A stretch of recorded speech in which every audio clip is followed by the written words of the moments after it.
प्रदेश में चरमराई स्वास्थ्य व्यवस्थाओं पर कांग्रेस सोशल मीडिया विभाग चेयरमैन एवं प्रवक्ता अभिषेक राणा ने सवाल उठाए हैं। हमीरपुर में आयोजित पत्रकार वार्ता के दौरान अभिषेक राणा ने तीखा प्रहार करते हुए कहा कि हमने हाल ही में आईटीआई के माध्यम से खुलासा किया था कि लाखों लोग प्रदेश में पर्याप्त स्वास्थ्य सेवाएं न होने के चलते चंडीगढ़ पीजीआई में इलाज करवाने के लिए मजबूर हैं। उसके बाद एक और आरटीआई द्वारा ये खुलासा हुआ है कि प्रदेश के हजारों लोग ओपीडी के लिए दूसरे निजी अस्पतालों में रेफर किए जा रहे हैं, जो कि बेहद ही दुखद की बात है। अभिषेक राणा ने शंका जाहिर की है कि आरटीआई में दिए गए ये आंकड़े पूर्णतः सच नहीं है, क्योंकि आंकड़े इससे भी कहीं ज़्यादा हैं। अभिषेक राणा ने कहा कि मरीजों को शिमला, टांडा और हमीरपुर में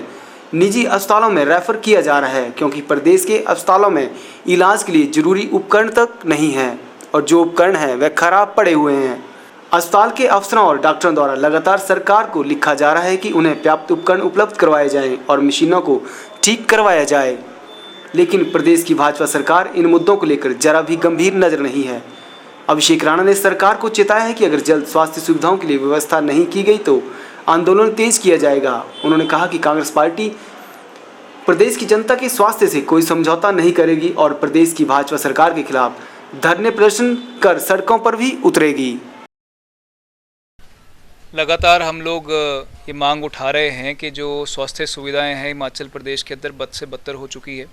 पीछे हमने एक प्रेस वार्ता की जिसमें हमने पीजीआई के आंकड़े रखे जो आरटीआई में सामने आए थे कि लाखों लोग ओपीडी में चेक कराने जाते हैं, जिसमें से 2.5 लाख के आसपास आंकड़ा हर साल का है, 18, 19 और 75,000 के आसपास जो आंकड़ा है वो सिर्फ कोविड काल का है, जब पूर्ण लॉकडाउन था, फर्स्ट वेव की बात है।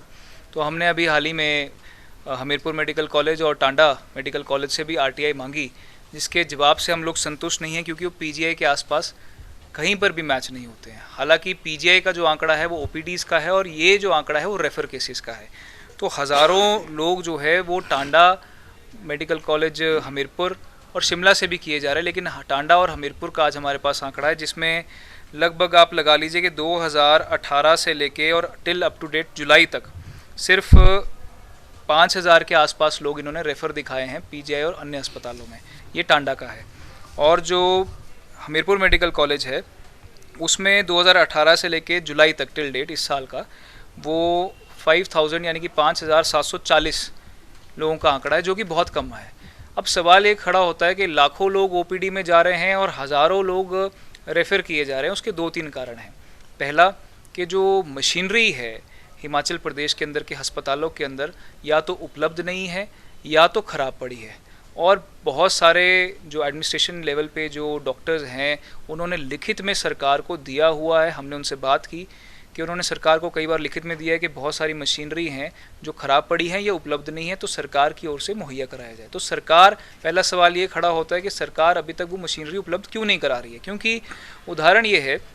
कि अगर मान लीजिए किसी का एक्सीडेंट होता है, कोई हड्डी टूट जाती है या कोई चोट लग जाती है, तो एमआरआई, सीटी स्कैन, इन मशीनरीज़ के बिना वो चीज़ें डिटेक्ट नहीं की जा सकती हैं कि उस व्यक्ति को या उस पेशेंट को कितनी चोट लगी है, और डॉक्टर उसका इलाज नहीं कर सकता है। बड़े ऑपरेशन तो छोड़िए, छोटे छोटे ऑपरेशन के लिए, चाहे कोई डिलीवरी केस हो, चाहे कोई एक्सीडेंटल केस हो, किसी की उंगली कट गई है, बाजू कट गया, उसके लिए भी लोग जो हैं, डॉक्टर्स जो हैं, खासकर जो हमारा हमीरपुर है, टांडा है, शिमला है, वो रेफ़र पीजीआई के लिए कर दे रहा है। अब सवाल ये खड़ा है कि लाखों की आबादी यानी कि 70 लाख के आसपास हमारी आबादी है प्रदेश की, उसमें से 2.5 से 3 लाख सिर्फ पीजीआई जा रहे हैं। तो एक, लोगों का स्वास्थ्य सुविधाओं से यहाँ पर विश्वास उठ चुका है।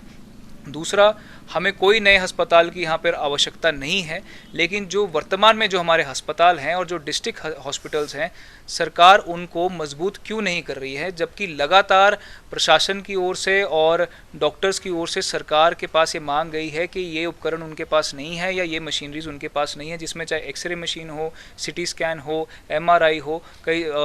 डायलिसिस की मशीन्स हो। ये जब तक मशीनरीज हमारे पास नहीं होंगी और जो उपलब्ध हैं वो ठीक नहीं होंगी, उनको मेंटेन नहीं किया जाएगा, तब तक लोग लाखों की तादाद में पलायन करेंगे। और ये सिर्फ 1-2 अस्पतालों का आंकड़ा है। तो आप ये लगाइए कि स्वास्थ्य सुविधाओं को लेकर ये जो मेरे पास 1, 2 और ये 3 आरटीआई हैं, ये साफ स्पष्ट करती हैं कि स्वास्थ्य सुविधाओं को लेकर जो है वो हिमाचल प्रदेश के लोग सरकार से उनका मोह भंग हो चुका है, इसलिए वो बाहरी राज्यों में जाकर इलाज करवा रहे हैं। और ये आज प्रश्न ये खड़ा होता है कि सरकार अपनी गहरी नींद से जागे, लोग पोस्ट कोविड हो या प्री कोविड हो, दोनों समय लोग परेशान रहे और कोरोना के अलावा जो लोग मरीज रहे उनको भी हज़ारों और लाखों की तादाद में लोगों को परेशानी रही है। हमारी यही मांग है कि सरकार जो उपकरण की कमी है, जो मशीनरीज ख़राब है, उनको मजबूत करें, स्वास्थ्य सुविधाओं को सुदृढ़ करें और ज़िला वाइज जो है वो कमिटीज़ बनाएं ताकि अस्पतालों में जो कमियां उनको पूरी की जाए और ये जो आंकड़ा है इसको जल्द से जल्द जो है वो कम किया जाए। क्योंकि अगर यही हिसाब रहा और सरकार इसी तरीके से सोई रही तो ये आंकड़ा दिन ब दिन बढ़ता जाएगा। अब पीजीआई में भी ओपीडीज खुल चुकी हैं, बाकी अस्पतालों में भी लोग तेज़ी से जा रहे हैं। तो अब समय आ गया सरकार अपनी गहरी नींद से जागे और अगर सरकार जल्द से जल्द जो एक्शन नहीं लेती है, अगर इन चीज़ों को मजबूत नहीं करती है, स्वास्थ्य सुविधाओं को मजबूत नहीं करती है, तो हम धरना प्रदर्शन पे उतरेंगे और ये लंबे समय तक लड़ाई चलेगी। क्योंकि हमारी व्यक्तिगत लड़ाई नहीं, लोगों की लड़ाई है और जनता चाहती है कि स्वास्थ्य सुविधाओं के लेके उन्हें बाहरी राज्यों में नहीं बल्कि अपने प्रदेश में वो सुविधाएं मिलें। तो उनकी लड़ाई हम आगे तक लड़ेंगे।